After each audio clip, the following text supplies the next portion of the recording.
సామెతల గ్రంథం 3వ అధ్యాయం 1వ వచనం నుంచి, నా కుమారుడా నా ఉపదేశమును మరువకుము, నా ఆజ్ఞలను హృదయపూర్వకముగా గైకొనుము. చాలు. ఇప్పుడు ఏమంటాడు? హృదయపూర్వకముగా. నా ఆజ్ఞలు నీ హృదయంలో ఉన్నప్పుడు, నీ హృదయంలో చేర్చుకున్నప్పుడు, హృదయం పూర్వకంగా ఆయనకు మనము సమ్మతించినట్లా కాదా? ఆయనకు ఒబే అయ్యి, అంటే ఆయనకి లోబడి, ఆయనకు తల వంచి ఆయన మాటలు మాట్లాడతామా మాట్లాడమా? హృదయపూర్వకముగా గైకొనుము, అవి దీర్ఘాయువును సుఖజీవముతో గడుచు సంవత్సరములను శాంతిని నీకు కలగజేయును. ఏం కలగజేస్తే? దేవుని మాటలు, ఆయన ఆజ్ఞలు. ఆయన మాటలే ఆజ్ఞలు. అక్కడికి వెళ్ళకు అనంటే అది ఆజ్ఞే, అది చెయ్యకు అని అన్నాడంటే అది ఆజ్ఞే, ఇది చెయ్యి అన్నాడంటే అది ఆజ్ఞే.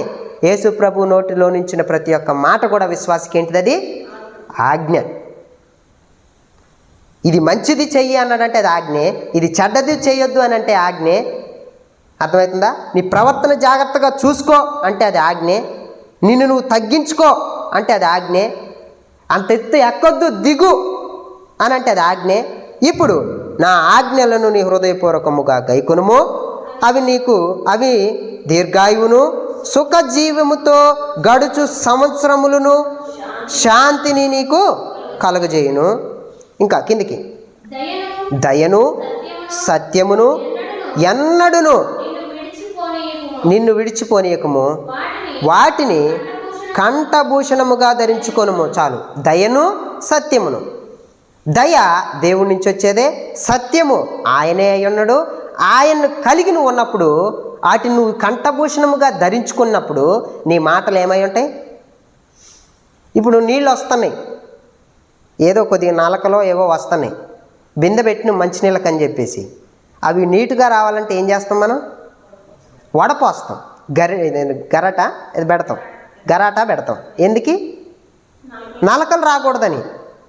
మన హృదయంలో పాపపు తలంపులు, పాపపు ఆలోచనలు, పాపపు మాటలు, పాపంతో నిండుంది.